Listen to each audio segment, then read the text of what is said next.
Well, it's not International Women's Day until Monday, just so you know. So, Well, it's the season. Yes. I don't even understand you guys.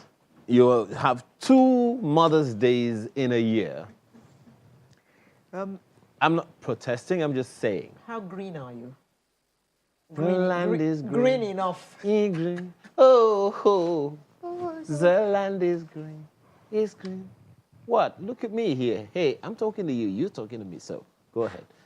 We have guests waiting. He's green with envy. Says women have two. They have 2 women. I'm just saying. Mother's Days. I threatened. And then we have International Women's Day. Any man that wants to have peace will prioritize his woman in the interest of peace, stability, tranquility, agility, and hegemony. The grammar is plenty.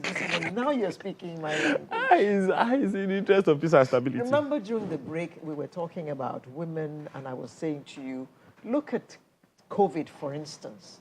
The countries that have done the best around the world are the countries ruled by women. It is not hearsay. I thought the facts are there. I agree look with at New Zealand, look at Finland, look at Germany, look at Iceland. I agree with you 101. But so why are you still green? I thought they said that behind every successful man is a woman. How about the other way around? Just saying. Behind every successful woman is a man who allows her be herself and achieve her dreams. And behind every successful woman, every successful man is a woman who supported, right? And the other way around? I just said Just go ahead. No, just go ahead. I'm not going to say it again. Better. Anyway, it's that time of the year when we celebrate the women. Monday is International Women's Day.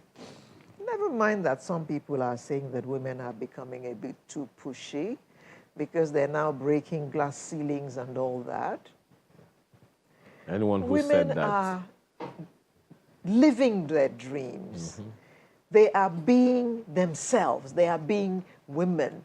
Don't forget, your wife she's a cook, she's a gardener, she's a mother, she's a wife, she's a laundry woman, and you can go on and on. Can I underscore one very quickly, Alero? Ayo, please give me a break. Let me finish. Let me finish. Oh, women. It's International Women. And the man has to look after the kids for just one day, and he can't wait for 5 o'clock for Madame to come back home. Please, take your children, he says. Just one day. I don't blame the guy.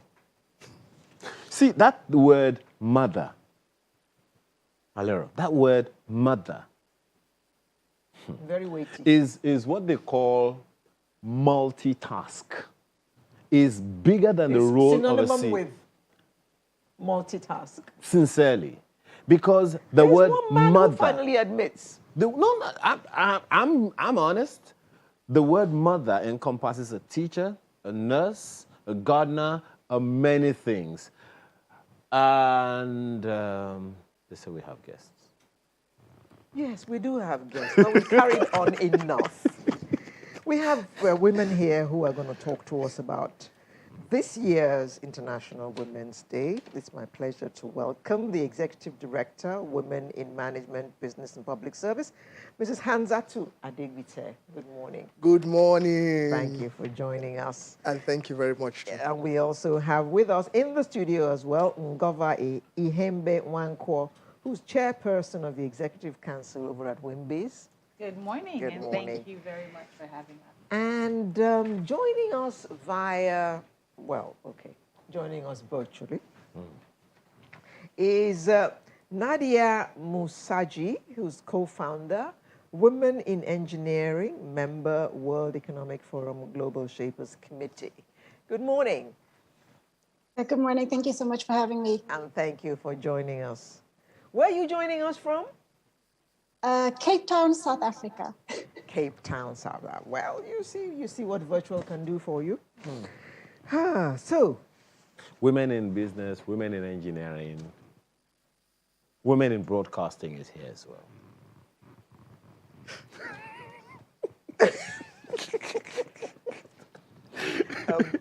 Ngova, please don't shake your head and roll your eyes like that.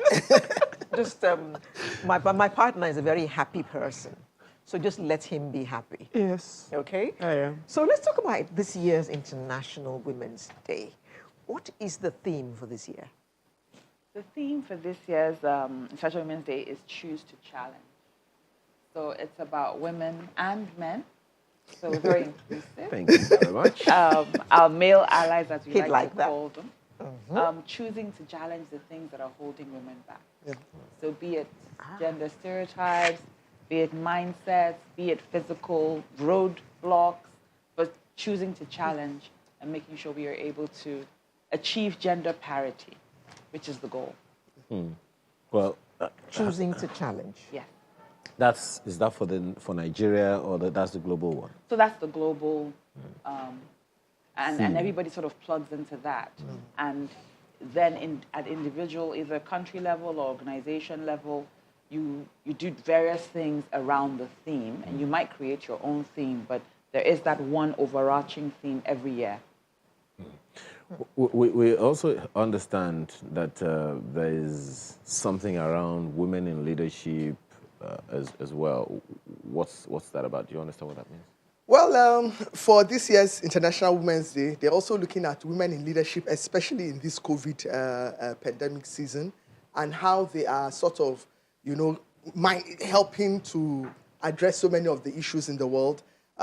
Statistically, of course, the UN Women, the executive director of the UN Women, had sort of brought out a statement during this International Women's Day, and she did identify that, averagely worldwide, right now, even the CEOs worldwide of all the large multinationals are still less than 5%, in about 4.4%.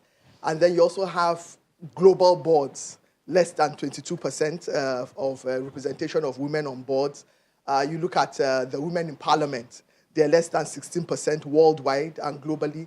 And then you also look at those that are in the peacemaking state, also very low numbers. And so generally, we're also looking at the countries, in all the countries in the world, only 22% of, we have only 22 of them that are heading governments. And so over 119 countries have never even seen a female head of state or anybody heading their country. So the numbers are still low, even though we have made a lot of progress in small ways. WTO. 22 worldwide. That's a huge number if you ask that me. is, yeah, honestly. But Well, the gap is still there. Less Aung San Suu Kyi right now.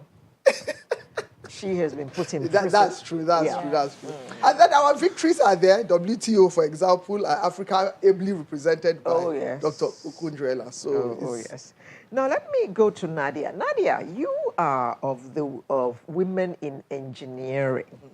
Now, I want you to tell us your experience. Number one, engineering is not a field in which you find a lot of women. So from your experience, how easy is the life of a woman engineer? So yes, thank you so much. And really, there aren't very many women in engineering. And the previous speaker spoke about the numbers in leadership. When you start to look at engineering, the number of women in engineering in most countries is less than 10%. In the best case scenarios, they kind of hover at 15 to 20%. And really, I can never understand why. And I think it's more just the perception of what engineering is about, that it's this hard industry. And yes, in some cases it is, but engineering is changing. And why we need more women in the engineering industry is because we bring so much different ways in thinking and problem solving to some of the biggest challenges in the world that we have. And so, as an engineer, I'm a civil engineer by background, and I run a tech company as well. And it's one of the most rewarding careers to be somebody who is able to physically create change in the society that we see, whether it's, providing mega infrastructure projects, whether it's providing people with water and sanitation, basic services like electricity, or, even during COVID, the actual physical infrastructure like hospitals, roads, etc., that is required as a response is all an engineering response rather than, just a medical response. And so it's still tough out there. There's still a lot of biases that women face. There's a lot of discrimination in the industry, but it is changing. And it's changing with a lot of collaboration and an understanding that women bring something unique to the industry. It's, the work that we do at Women's, as well as, our partnerships with the Royal Academy of Engineering in the UK on the continent, to be able to kind of really shift, the changes that we require in the transformation of the sector. The question that comes to my mind, Nadia, is to what can we pin this stigmatization? I don't know if that's a good word to use. To what can we pin the reason why women seem to be pushed back? I'm asking you first, and of course I'm going to ask our studio guests as well, but I'm asking you first because, perhaps looking at it from Nigeria, one can put a stigma to it, one can put a class to it or a coloration to it. But from your perspective, to what can we label why women seem to be getting this pushback? And it starts young, and so I'll talk about the challenges all along. It starts young, where this perception about the difficulty of maths and science, and because maths and science is so difficult, only men and only our boys are clever enough to be able to do it, and that women just don't have the innate gender ability, to do maths and science. So there's a stereotype about who can't and can and can't do maths. And let me just say, it's not tied to gender at all, right? So just off the caveat here, off the bat, when it comes to maths and science, genders are equal in our ability to be able to do it. So how do we fight the stereotypes right at the beginning around maths and science and, subjects that are good for girls and subjects that are good for boys? And then when we get into industry, the first wave of engineering that our countries had was to literally build the infrastructure. And so a lot of the times you'd have to see engineers go out to site in places that were quite remote. And because of the nature of engineering at the time, we didn't want to send our women out because it wasn't safe. It was dangerous. So there's these perceptions of safety that you would be alone on a site in the middle of nowhere with, artisans and laborers. But engineering has changed dramatically. That was kind of the first wave of engineering. We now in the fourth wave of engineering, the fourth industrial revolution, where most of the time engineers are sitting behind computers, designing pieces of infrastructure for the other side of the world, right? And so it's a lot of office work, it's a lot of design work, it's a lot of thinking and creativity. Okay. It's completely changed, right? But we haven't changed the narratives and the stereotypes around engineering. And so I think for us, it's about how do we change the mindset and we shift the perception of this industry. Okay, well, that's been alluded to already. I'm just wondering if that's a stigma, if engineering has that tag. I wonder what tag women have more on, but we'll come to that after this break. Do stay with us.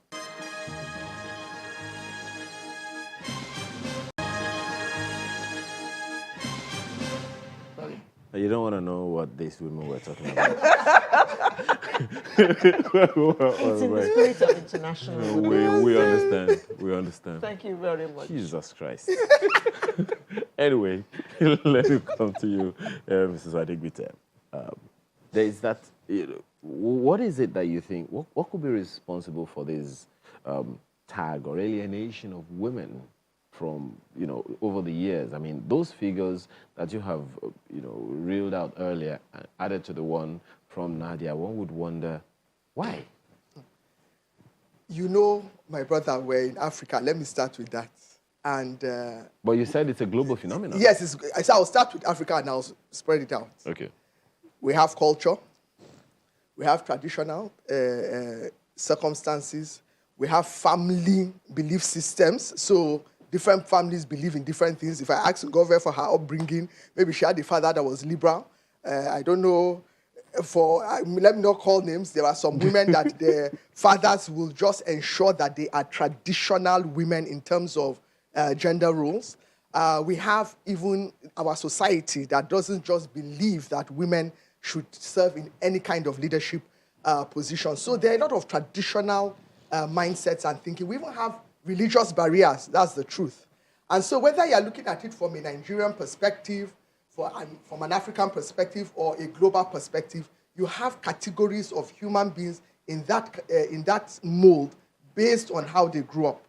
And so you find out that each family unit that eventually influences a community and a state and a country has different people with this mindset. And that is where it starts. And I think really, to me, it really starts from the home and then it spreads that way into the community. So those limitations, those pushbacks come from the home and then communities. I mean, look at, I will still go back to Dr. Okonjo-Iweala. How many men will proudly support their wives?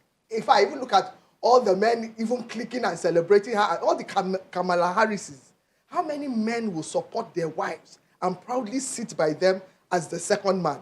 Very few. Always feeling intimidated. We should be collaborative. Women are not here to compete. We want to collaborate. After all, when a woman is economically empowered, it's the entire family that enjoys it, including the man. Some men will not agree with you. Said. Well, this is not a campaign, but some men would disagree with you. Madam, let me ask you this, because I know of a man who told me that his wife said she was praying that the husband would earn more, would earn better, not more, would earn better. So it so happens that somehow God heard her prayer. And then the man got a job where he was getting a lot more than the woman. And then she comes back and says, why are you earning more than me? I don't like this. And then the man says, wait a minute. I thought you prayed that I should earn more. I said, yes. I didn't pray for you to earn more than me. Oh. Yeah. So some men would probably, not agree with Mrs. Adegbite here. What's your take? So I'm going to leave that aside because I have very strong views. so let's leave that. What I will say though, because you sort of talked around what are the global issues, and then Hansata narrowed it down to Nigerians, the cultural issues, particularly in Africa. But in areas where culture perhaps may not play such a big role, I do think it plays a role everywhere. But I think the other things that limit women, I think that they're things inherent to us that limit us. So there's a self-belief. There's the ability to aspire. Yeah. And I think the other thing that we probably don't talk enough about, and I believe the other speaker from Cape Town alluded to it. So I work in financial services. That's my day job. I work for an investment bank, Rand Metro Bank. And I've worked for about 20 years in banking in Nigeria. And I remember one of the days we had a WIMBIZ event, we invited men to come and speak to us. And one of the men who was an MD in a bank at the time had said, it's very difficult for him to find women in the pipeline for leadership. Because what happens is, typically in the organization, you move people around. And with banks and commercial banking, you have to move branch to branch to branch. And they find that the men find it much easier to move. And they leave family in one location and they move around. But the women don't do as much. So what then happens is, when it comes to having to pick between two equally strong candidates, one person has built a resume, as it were, that shows versatility. And the other person may be just as qualified, but hasn't. And the one thing I then said to him was, we cannot ignore that there are peculiarities in the genders and in the roles the society places on us. So as organizations as well, are we looking at that when we make decisions? And it's not about favoritism. It's about just understanding that there are differences. And when you create a diversity policy, is it really taking into cognizance the individualities that you find? And that's the only way we can find true parity. Let me take you up on that a little. I'm watching a series, now called New Amsterdam. Okay. And I saw something just last night, and I don't know why it had to be last night. I saw something last night where a prisoner was going to be separated from her child. But the doctor said, rather than do that, why not create a nursery of sorts in the prison so that this woman can nurse the child while still in prison?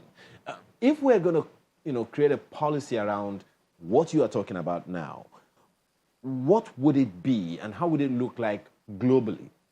I know that, you talked about the theme for the world as being choose to challenge.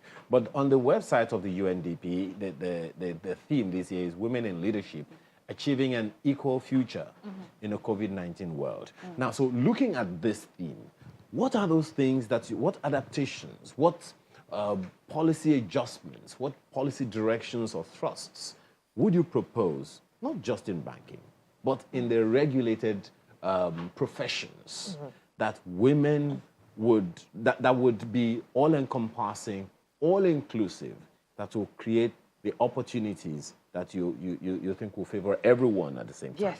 I think the first thing is to be intentional about what you're trying to achieve. So globally in organizations is to say, what does diversity mean to us? What are the targets that we want to seek to achieve? Because when you have a collective focus on something, it then helps you to drill on and to understand the different nuances. We're already seeing it happen. So what you're speaking about in the prison is similar to what we see many companies do with creches. What we see with governments trying to create childcare benefits to allow people to be able to do that. We're seeing post-COVID a move to remote working, which does help quite a lot of women because they have those pressures and the responsibilities that working remotely can help. But what you also find is you've got to be intentional about making sure that you don't penalize them for not being in the office physically.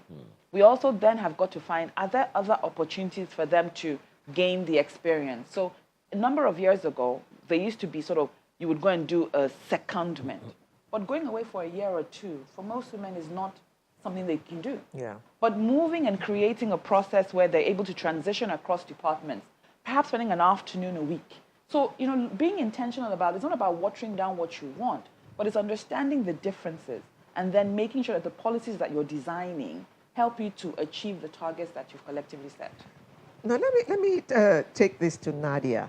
Nadia, let me just play devil's advocate. Do you not think that we're asking for too much? Asking for equal opportunities and all that, whereas when we get pregnant, we got to get at least 3 months off to go and nurse babies. I mean, I do understand that society has to also realize the role of the woman in society and in bringing up a child. It's such an interesting question that you asked, because I always ask my male count, you know, I throw that question back and we go, aren't men asking too much of us? Aren't they asking us to stay at home and look after this child for 3 months to a year to give up our careers? Aren't they asking us to stay at home and cook and clean and look after them? You know, aren't they just human beings as well? Aren't they able to kind of do things for themselves, just like we are? You know, what is it about men that make them that lazy that they can't do a whole lot of things? The only inhibiting thing is the whole pregnancy, childbirth thing. But once that child is born, you know, are we not equal partners in relationships? So I really want us, and I understand, you know, from this continent, we have a particular narrative around women, right? But I think for a long time, we've actually given men off. You know, we've made excuses. We've spent so much time empowering our girls that we haven't empowered our men to be able to actually be active citizens.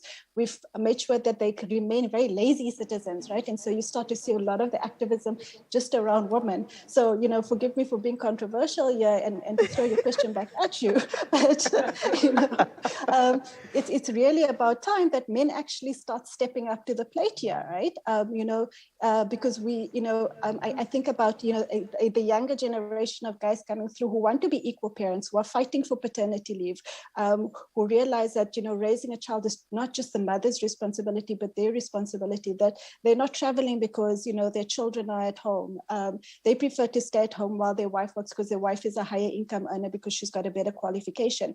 We're starting to see a whole lot of new things that make a lot of our traditions feel very uncomfortable, which I think is an amazing space to be in, because we're finally going to start to see true equality and balance of power when we start to create this society that makes it okay for men to stay at home and look after the kids while their wife goes to work.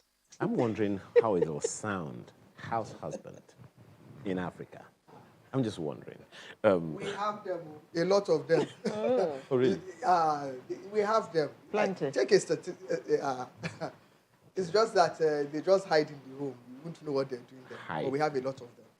Yes, and Gova, how far have we come since Beijing? Have we made any appreciable improvement since Beijing? Any notable examples you want to give us? Yes, so there are a number of notable examples. Dr. Okonjo-Iweala, who heads the WTO. So I'm going to start with that. Kamala Harris. Kamala Harris. 200 years after. Yes, but you know, when I think about it, I do think that we haven't made as much progress as we should have made. I think, you know, coming out of the conference, I think last year made it 25 years since Beijing. Yes.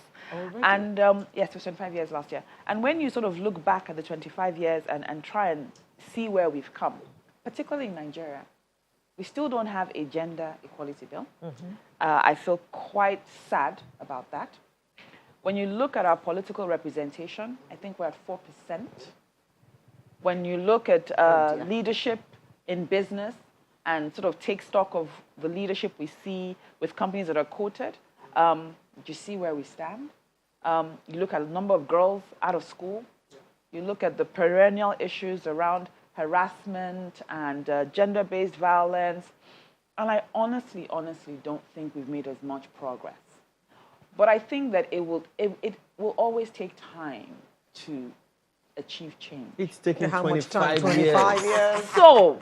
So, which is why I think, and I do like this year's theme on, you know, the choosing to challenge and also the leadership, because I think we need to be focused on the goal. It's not a gender war, but we have to both pull together. I think In the same direction. in the same direction. When I look at the Nigerian statistics, and I think we talked about it a little bit in the break, when you talked around our population and the explosion. And when you juxtapose that against the GDP growth numbers, you clearly see that we're regressing. So we clearly need more women to participate, because the more women that are in active participation, perhaps the less children may be born. And also, you will then see growth in GDP numbers. So it makes economic sense. But Is it not time for government to begin to think about this population explosion thing and to say something about it? Mrs. Adebute? Like China? Well, I think it's very important for me to also mention that the world and the thinking of women has also changed. Not every woman wants to be a mother.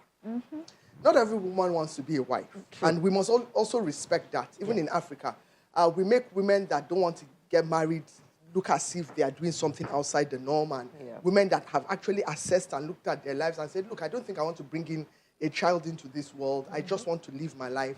I mean, Oprah Winfrey has done it, and she has helped so many people. So sometimes you don't really have to give birth to your own biological children to make a change.